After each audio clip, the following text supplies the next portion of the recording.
여러분 안녕하십니까? 뉴스투데이 제주입니다. 대학 수학능력 시험이 이제 1시간 정도 뒤면 시작될 텐데요. 제주도 내 14개 시험장에도 수험생들의 발길이 이어지고 있습니다. 중계차 연결해 현장 상황 알아봅니다. 이소현 기자, 수험생들이 도착하고 있나요? 네, 시험 시간이 다가올수록 시험장 안으로 들어가는 수험생들도 차츰 늘고 있습니다. 수능 한파는 아니지만 아무래도 이른 아침이라 날씨가 쌀쌀한데요. 이 시험장 주변에는 자원봉사자와 학부모들이 나와 따뜻한 차를 준비하며 이 수험생들의 긴장된 몸과 마음을 녹여주고 있습니다. 또 선배들을 응원 나온 1, 2학년 학생들도 눈에 띄는데요. 열띤 응원을 하며 선배들에게 힘을 실어주고 있습니다. 수험생들은 시험장 200m 앞에서는 차에서 내려 시험장까지 걸어서 이동해야 하는데요. 조금 뒤 오전 8시 10분까지는 모두 입시를 마쳐야 합니다. 수험생들은 시계를 제외한 모든 전자기기를 시험장 안으로 가지고 들어갈 수 없고 소지했을 경우는 1교시 시작 전에 감독관에게 제출해야 합니다. 오늘 시험은 오전 8시 40분 국어 영역을 시작으로 마지막 5교시 제2외국어와 한문이 끝나는 오후 5시 40분까지 치러집니다. 듣기평가가 실시되는 오후 1시 5분부터 40분까지는 항공기 이착륙이 전면 금지됩니다. 오늘 수능 시험은 제주도 내 14개 시험장에서 치러지며 7,500명이 응시합니다. 지금까지 제주여고 시험장에서 MBC 뉴스 이소연입니다. 제주도가 현재 2개 행정시를 4개로 나누고 행정시장을 직선제로 뽑는 행정체제 개편위의 권고안을 모두 수용하기로 했습니다. 하지만 주민투표 실시를 놓고는 논란이 예상됩니다. 홍수현 기자입니다. 지난 10년간 결론을 내리지 못한 행정체제 개편. 제주도가 행정체제 개편위원회가 권고안을 제시한 지 1년 5개월 만에 권고안 전부를 수용하겠다고 밝혔습니다. 개헌이 무산되고 정부가 지방자치법 개정 방침을 발표해 더 이상 개편을 미룰 이유가 없다는 겁니다. 우선 행계위가 제출한 행정시장 직선제 시행 차원에서 제주특별법 개정안을 위한 제도 개선 동의안을 정식으로 의회에 제출하겠다. 행정체제 개편위 권고안은 제주시와 서귀포시를 제주시와 동서제주시 그리고 서귀포시 등 4개로 나누고 행정시장 4명은 정당 공천이 없는 직선제로 선출하는 내용을 담고 있습니다. 제주도는 시장 직선제나 권역 조정에 대해 주민투표로 결정하겠다고 밝혔습니다. 하지만 지방자치단체가 아닌 행정시의 폐지와 존치, 분합에 관한 사항을 주민투표에 붙일 수 있는지에 대한 법 해석에도 논란이 예상됩니다. 구역에 대한 권역 조정 부분은 조례로 이미 하도록 돼 있기 때문에 이런 거를 굳이 이제 수십억 혈세를 들이면서 주민들에게 묻는 게 과연 그게 합당한 건지. 이미 행정체제 개편위원회가 도민 의견 수렴 과정을 거쳐 제시한 권고안을 다시 주민투표에 붙인다는 점에서 제주도가 정책 추진의 책임을 도민에게 전가한다는 지적도 피해갈 수 없을 것으로 보입니다. MBC 뉴스 홍수현입니다. 제주 MBC는 그동안 신화월드의 하수역류 사태를 집중 보도했었는데요. 이를 계기로 도의회가 대규모 개발 사업장에 대한 행정사무조사를 실시하기로 했죠.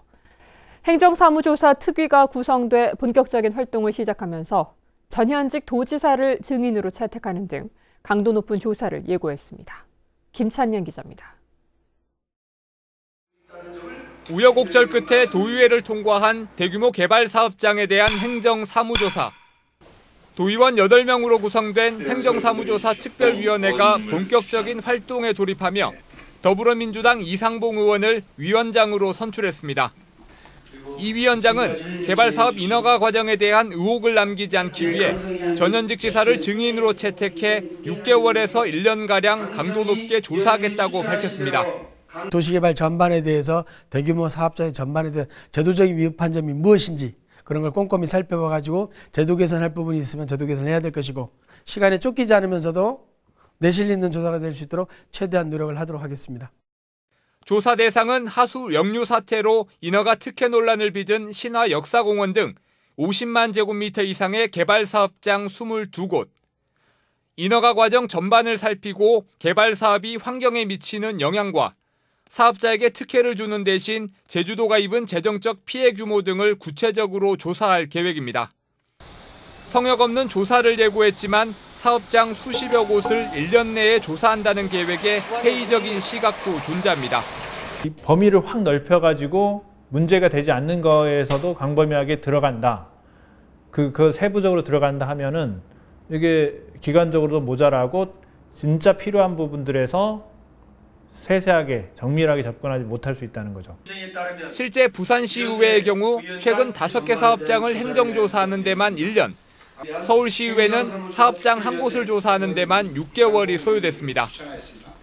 행정조사 특위는 조사 일정과 내용을 담은 조사계획서를 작성해 다음 달 도의회 의결을 거쳐 내년 1월 조사를 시작할 계획입니다.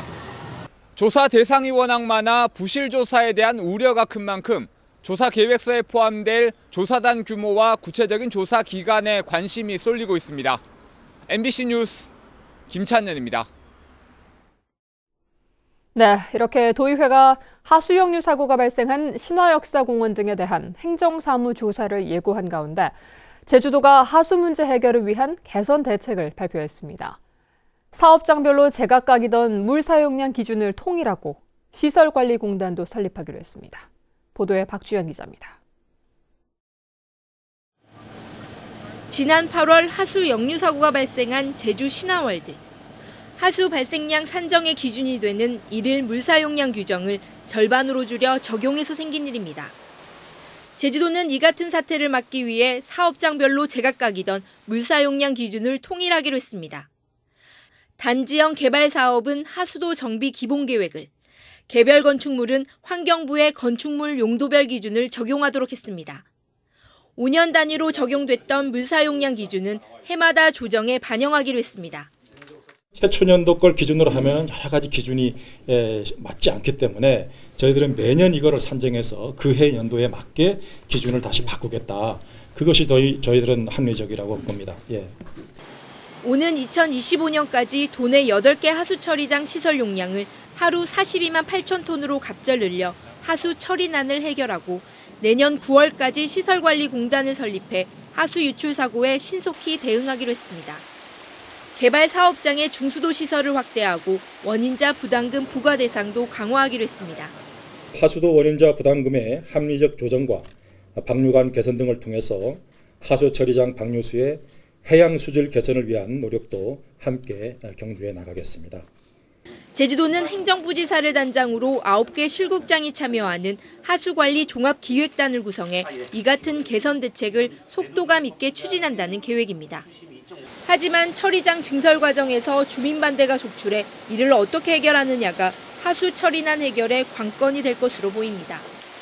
MBC 뉴스 박주연입니다.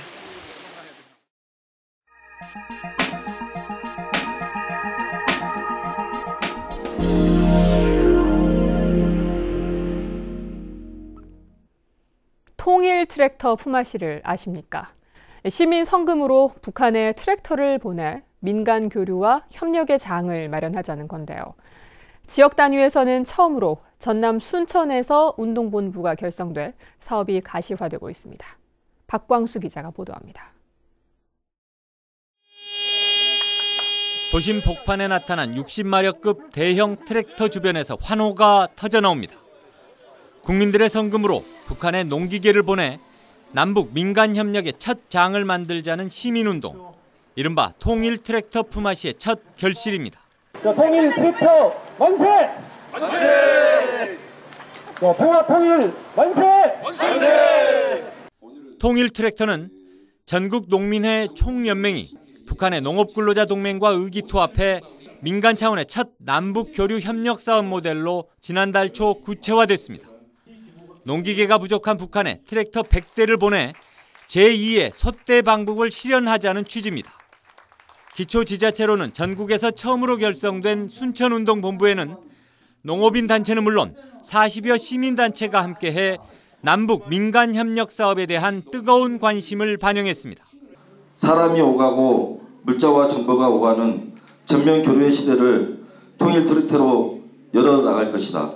실제 군사비가 줄어들어야만이 그걸로 인해서 민생 복지가 확대가 되고 또 복지 예산이 증액이 될 수 있기 때문에 지금 이 통일운동, 평화운동은 우리 실생활 바꿀 수 있는 그런 운동이라고 생각이 듭니다. 지역운동본부는 이곳 순천에서만 2대 이상의 트랙터를 확보해 다음 달 전국적인 트랙터 북송 행렬에 동참할 계획입니다. MBC 뉴스 박광수입니다.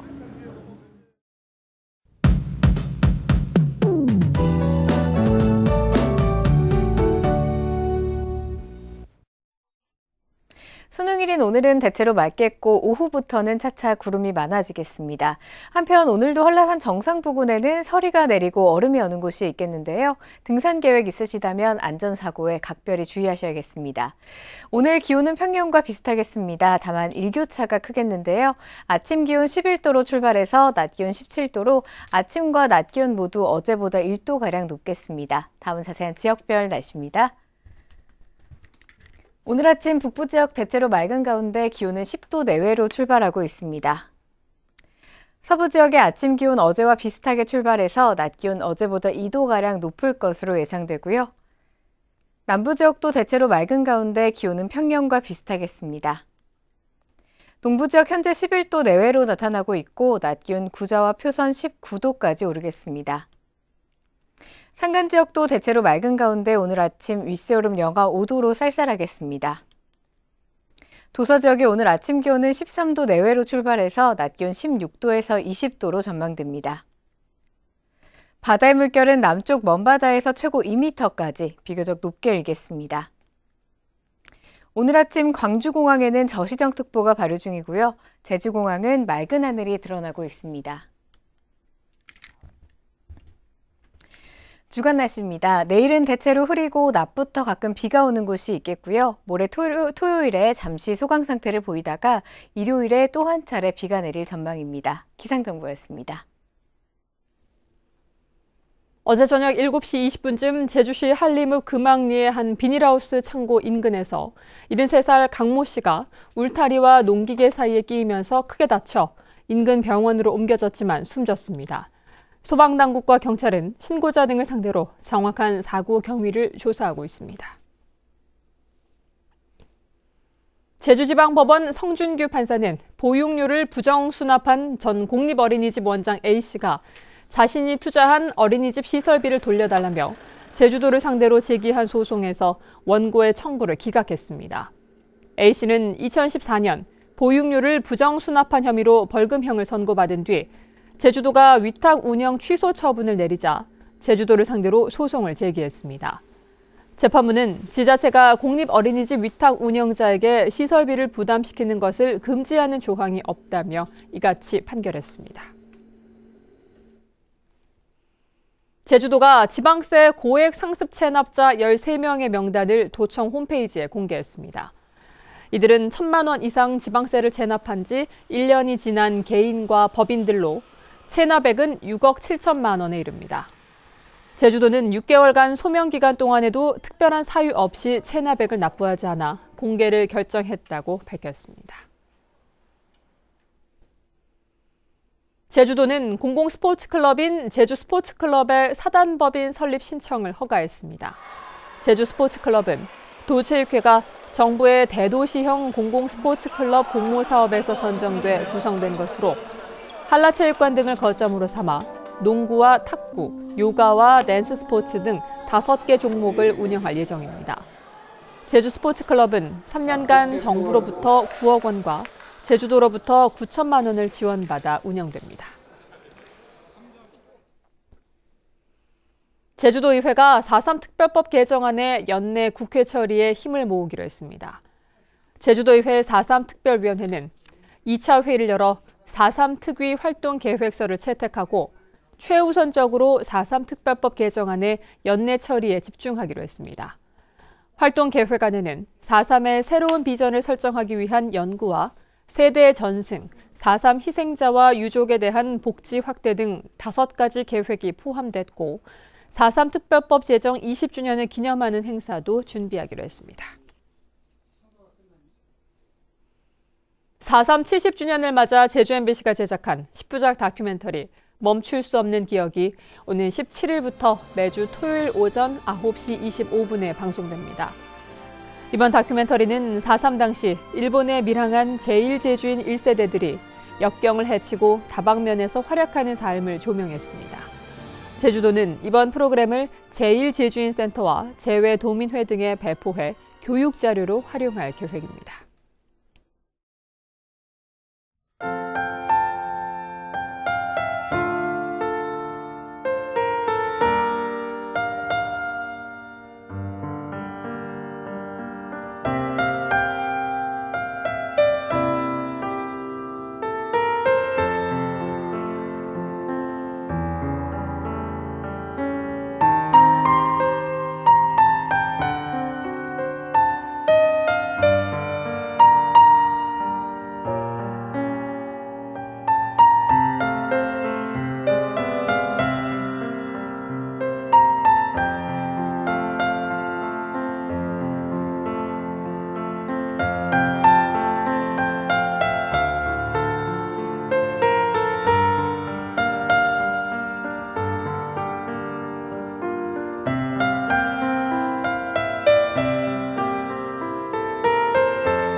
뉴스투데이 제주였습니다. 여러분 고맙습니다.